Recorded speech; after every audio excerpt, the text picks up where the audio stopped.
The U.S. Federal Reserve raised its interest rate by 75 basis points, and what does that mean for the rest of the world? Stay tuned because in this video I will explain it to you.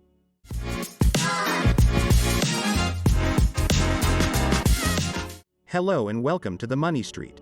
Today I'm here to talk about how the Federal Reserve's interest rate hike affects all of us. If you haven't heard, last Wednesday, July 27th, the U.S. Federal Reserve, the Fed, announced that it would raise its interest rate again by 75 basis points to a range of 2.25 and 2.5. Technical pause 75 basis points 0.75. When we are talking about interest rates, we use basis points so as not to confuse, because some clueless person might want to take the percentage out of the rate. On June 15, they had already made an increase of 75 basis points. This is all part of the Fed's rate hikes since March of this year, which are aimed at controlling inflation in the US, and indeed around the world. But you may wonder why raising interest rates helps control inflation. Inflation is a sustained and generalized rise in the prices of goods and services. In other words, everything goes up. It is generated when there is an imbalance between supply and demand. Since we have spent so much time in confinement, we have not spent on transportation and other goods, and we have allocated that money to other things. With the coronavirus, the supply chain was hindered, there was not as much production and there was a rise in demand for many products. So here both factors came together, more demand and less supply. Although Jerome Powell of the Fed says that the supply chain has been re-established in the world, the truth is that the new wave of contagions in several countries still keeps it unstable and has not been able to recover.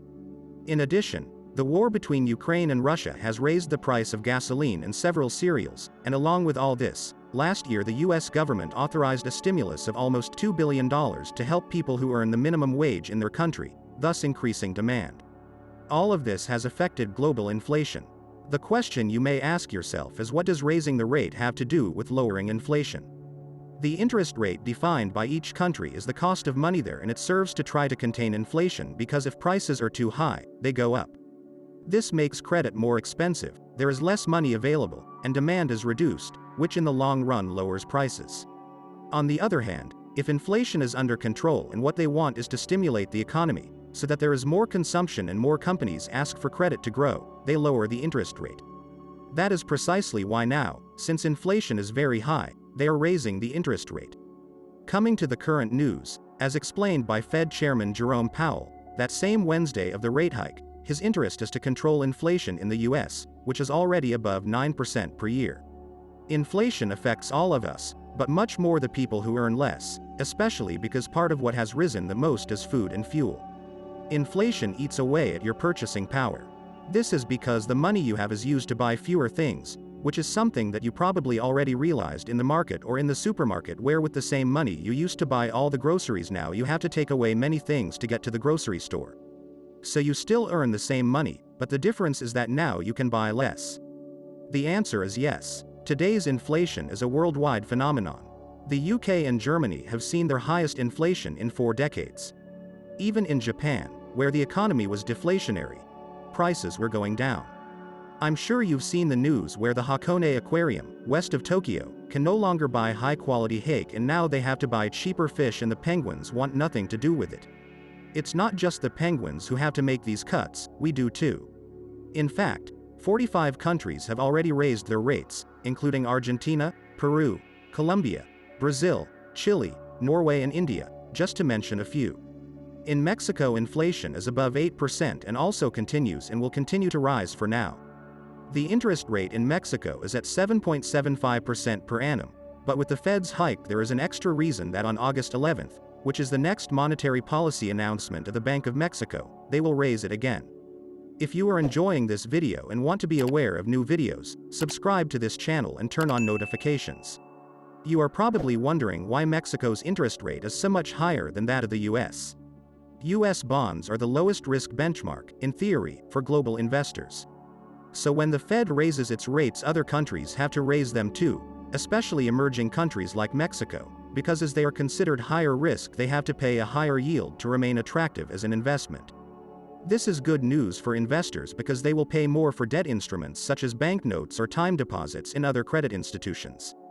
But it is not good news for those who have variable rate loans such as credit cards or revolving credit lines for businesses or those who want to take out a new loan in the coming months because obviously it will be more expensive.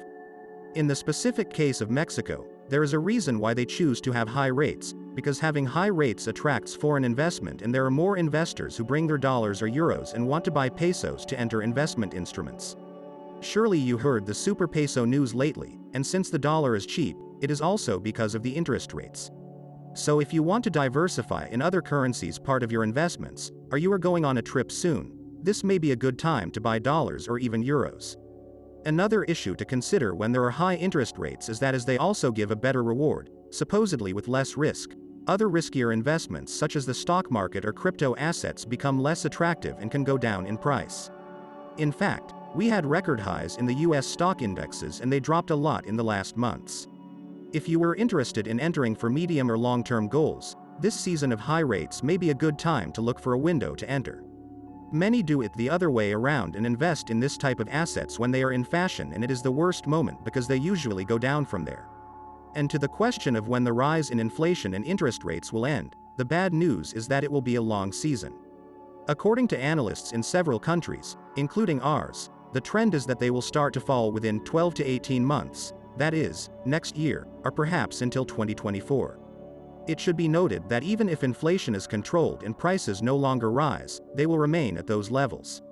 It is not that they will go down immediately in most products and services, so we will have to make a deep adjustment to our finances. Also, the rise in interest rates in other countries indicates that the Fed's decisions now have a direct impact on those of other countries. As the Fed raised its rate by 75 basis points, other countries will probably do the same, although they may be even higher. However, since every country is different, if the rate is already quite high and monetary policy is tightened, then the dilemma begins. If you raise the rate too much, you can control inflation, but other elements of the economy will slow down and you will affect growth with such expensive credit. After hearing this, you may be wondering what you can do to not be so affected by this economic dilemma. We recently uploaded a video on 6 ways to protect yourself against the coming recession that you can find in the upper right-hand corner of this video, or in the description. I'll give you a heads up that it's a good time to start a spending log and put a little more into your emergency fund. I hope you have a better understanding of how the Fed's decisions affect global inflation and understand why the US has so much power in the global economy. It is important to be aware that the United States are one of the most powerful countries in the world. For this reason, all the changes that they make in their economy will directly affect 2 other countries. Thanks for watching The Money Street, and don't forget to click the subscribe button for more financial videos.